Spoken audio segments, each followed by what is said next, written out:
Kashmir examiner में आप सभी का बहुत बहुत स्वागत है और मैं हूं आपका मेजबान शहजाद नाइक। मेरे साथ जिस शख्सियत को आप देख रहे हैं किसी भी तारुफ की मोहताज नहीं है, क्योंकि मैं इसलिए कह रहा हूं सबसे कम उम्र वाली एमएलए जो है इस बार बनी है शगुन परिहार जी। और इन्होंने जो कमाल किया है, यानी इन्होंने जिस लीडर को हराया है वो एक मंजा हुआ खिलाड़ी था, सजाद किचलू जिसका नाम था। हालांकि बहुत कम मार्जिन से इन्होंने हराया, लेकिन उसके बावजूद भी इनको बहुत बहुत मुबारकबाद। शगुन जी बहुत बहुत मुबारकबाद आपको पहले जीत के लिए। जी आपका बहुत बहुत धन्यवाद। शगुन जी आप मुझे बताइए, इतनी कम उम्र में इतनी चुलबुल सी लड़की और सियासत में आप कैसे, और आपको क्या आइडिया था कि आप जो है सजाद किचलू को हरा पाएंगे? जी ये सब चीजें, मैं सच कहूँ, सियासत या ये सब चीजें मैंने कभी सोची भी नहीं थी। हाँ, जब मैं इस फील्ड में उतरी, मैंने नॉमिनेशन फाइल किया तो उसके बाद जो है मैंने अपनी कह दूं कि पूरी जान लगा दी थी सिलेक्शन में। हमारा किश्तवाड़ जो बहुत बड़ा एरिया है, इतना टफ एरिया है जहाँ पैदल ही 5-5, 6-6 घंटे रेगुलर चलना पड़ता था। ये माता रानी की कृपा थी कि हम चल पा रहे थे, हम अपने लोगों के बीच में पहुंच पाए। तो शायद उस माता रानी के आशीर्वाद की वजह से जनता ने जो है हमें प्यार दिया और जो समर्थन दिया इस इलेक्शन में। मैं कह दूं कि भारतीय जनता पार्टी ही नहीं लड़ रही थी, किश्तवाड़ के तमाम लोग जो है ये इलेक्शन लड़ रहे थे और ये जीत जो है इसका पूरा श्रेय किश्तवाड़ के लोगों को जाता है। अच्छा, शगुन जी ने पढ़ाई कहाँ तक की है? जी अभी तो मैं पीएचडी कर रही हूँ, एमटेक मेरी कंप्लीटेड है। तो अब पीएचडी कंप्लीट होगी तो शायद पोस्ट डॉक्टोरल का भी। इससे पहले आप बीजेपी से एफिलिएटेड थी, जब आपका नाम जो अनाउंस किया गया उससे पहले आप बीजेपी में थी? जी मैं एक्टिव पॉलिटिक्स में नहीं थी, बट हाँ घर में ये सब चीजें चलती रहती थी तो मैं मतलब कहूँ कि बैठती भी नहीं थी शायद ऑब्जर्वेशंस में जो भी हो रहा होता था। पर हाँ अब जब उतरी हूँ सियासत में तो मैं पूरी जान लगा दूंगी कि हमारे किश्तवाड़ का जो क्षेत्र है उसका विकास हो सके, वहाँ के लोगों की बात जो है वो रखी जा सके और वहाँ का जो हमारा डेवलपमेंटल इश्यूज रहते हैं, चाहे वो सिक्योरिटी इश्यूज हो और भी बहुत सारे इश्यूज हैं, वहाँ के रोड्स का इशू है, स्कूल्स का इशू है। तो अब अगर मैं आई हूँ या जनता ने मुझे सेवा का अवसर दिया है तो मैं पूरी कोशिश करूंगी ये सब इश्यूज जो है ये जल्द से जल्द सॉर्ट आउट हो जाए। जब आपको मैदान में नहीं उतारा गया था उससे पहले आपके क्या क्या सपने थे? क्या सियासत में आपकी दिलचस्पी थी? नहीं ऐसा तो कुछ भी नहीं था। मतलब जब से मेरे पापा का हादसा हुआ तब से हमने सियासत को लेके कुछ भी सोचना या मतलब सोचते ही नहीं थे इसके बारे में। और कोई पर्टिकुलर लिंक नहीं था कि हम आएंगे या ऐसा ऐसा कुछ हमने सोचा ही नहीं था। हम बस बच्चे थे, अपनी पढ़ाई कर रहे थे, तो अचानक से एक हादसा होता है और हमारी पूरी की पूरी जिंदगी बदल जाती है। आपके वालिद साहब का क्या सपना था कि शगुन परिहार को क्या बनाना है? जी उनका ये था कि मैं कोई अच्छी ऑफिसर बनूं, एडमिनिस्ट्रेटिव ऑफिसर बनूं, क्योंकि वो कहते थे कि आप एक वो कहते हैं ना वो स्ट्रॉन्ग वो हेडेडनेस से हमेशा चलती हैं, बिल्कुल पूरी जिद से ये करना है तो बस करना ही है। तो उनका वो था कि मैं एक अच्छे लेवल पे मतलब अपने किश्तवाड़ का नाम जो है वो रोशन करूं। किश्तवाड़ में क्या मसले मसाइल आपको दिखे जब आप लोगों के बीच में गए कैंपेनिंग के दौरान? जी लोगों के बीच में जब मैं गई तो मैंने देखा कि दूर दराज ग्रामीण हमारे क्षेत्र जितने भी हैं वहाँ शहीदों की लंबी लंबी लिस्टें थी। सबसे पहले दुख होता है कि हमारी जिंदगी तो वीरान है ही, लेकिन हमारे जैसे और भी बहुत सारे लोग हैं जिनकी जिंदगी वीरान कर दी गई है। तो मैं चाहूंगी कि आगे जब भी भारतीय जनता पार्टी मतलब अब हम लोग काम करेंगे तो आगे फिर से ये हादसे ना दोहराए जाए, चाहे वो किश्तवाड़ हो, कश्मीर हो, कहीं पे भी हो। आपने देखा होगा अभी हमारे डीएसपी साहब हुमायूं जी थे जो उनको भी मार दिया गया था, उनका एक छोटा सा बच्चा था। जब मैंने वो वीडियो देखी तो मतलब दिल रो उठता है वो चीजें देख के।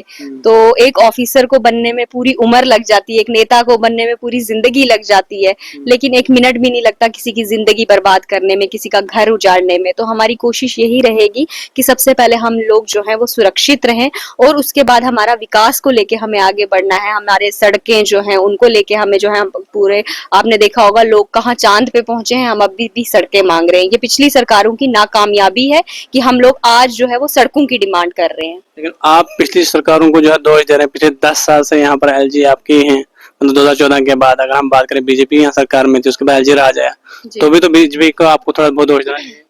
जी बिल्कुल, अभी मैं आपको यही कहूंगी कि बीजेपी को दोष देना आप बंद करिए, क्योंकि आज जो सड़कें दक्षिण के अगर आधे ग्रामीण क्षेत्रों तक सड़कें पहुंची हैं ये शायद बीजेपी की देन है, लेकिन जो पिछले 70 साल का फॉल्ट है उसको ओवरकम करने में थोड़ा टाइम तो लगेगा ही ना।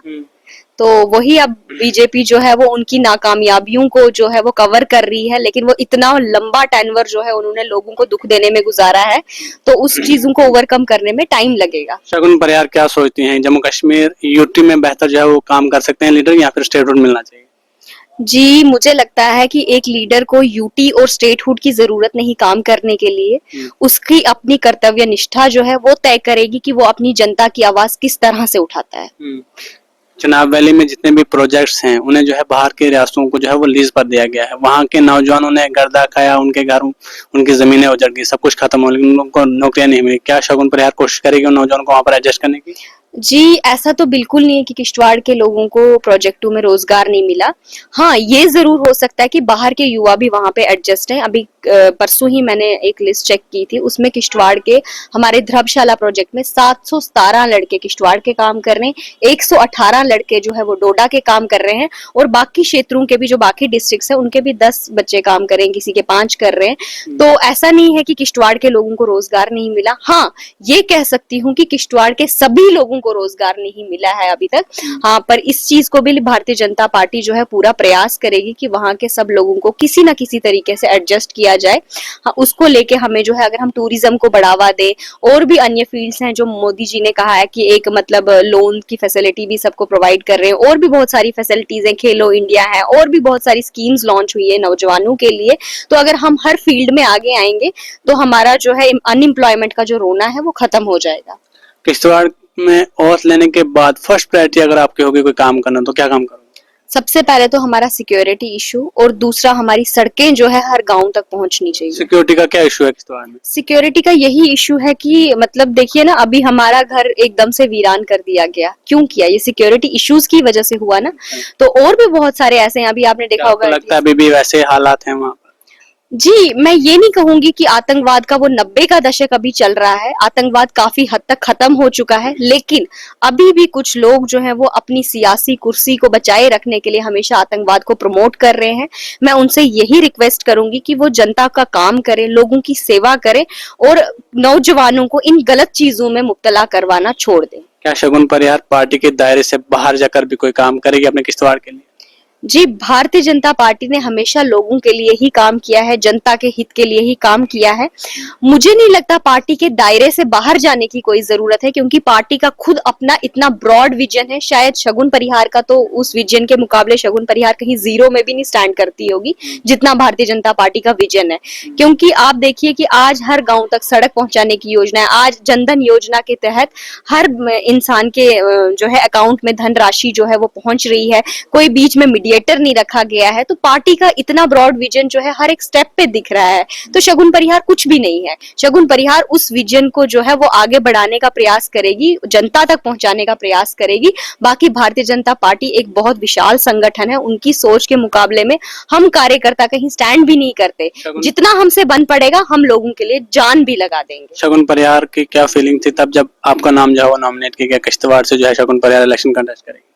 जी, फीलिंग का तो मैं क्या कहूँ कि मतलब कुछ समझ ही नहीं आ रहा था। तो जैसे नाम अनाउंस हुआ था उसके बाद पब्लिक की गैदरिंग और पब्लिक का इतना आशीर्वाद मिला कि मैं अपनी, कहते हैं ना, मैं रात के 3 बजे जब सोती थी उससे पहले मुझे सोचने का भी समय नहीं मिलता था। बस मैं काम करने में लगी रहती थी, लोगों से मिलने में, बात करने में। तो सोचने का तो इस पूरे टेनवर में मुझे 1 मिनट का भी समय नहीं मिला। सोचा था आपने कभी कि मुझे भी जो है यहाँ से कभी इलेक्शन लड़ने का मौका मिलेगा? क्योंकि आपने कहा मुझे सियासत में कोई दिलचस्पी थी नहीं, मैंने ये चीजें कभी नहीं सोची थी, बिल्कुल भी नहीं। तो आपके लिए सरप्राइजिंग था बहुत ज्यादा?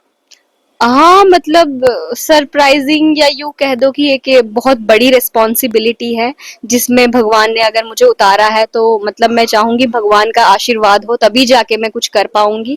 और मैं चाहती हूँ कि मतलब मैं लोगों के चेहरे पे जिस प्यार से उन्होंने मुझे अपनाया है, मैं उनके चेहरे पे मतलब खुशी ला सकूं। चलिए, बहुत बहुत शुक्रिया। शगुन परिहार जी हमारे साथ बातचीत करने के लिए मौजूद थी। किश्तवाड़ असेंबली हल्के से इस बार जो है इन्होंने जीत हासिल की है और उन्होंने जो है नेशनल कॉन्फ्रेंस के उम्मीदवार सजाद कीटू को जो है वो हराया है। बहरहाल देखना जरूर होगा कि आने वाले वक्त में शगुन परिहार किश्तवाड़ की बेहतरी के लिए क्या क्या काम करते हैं। वो तो तब पता चलेगा जब शगुन परिहार जी जो है वो ओथ लेंगी और उसके बाद लोगों के मसले मसाइल को जो है वो हल करेंगे।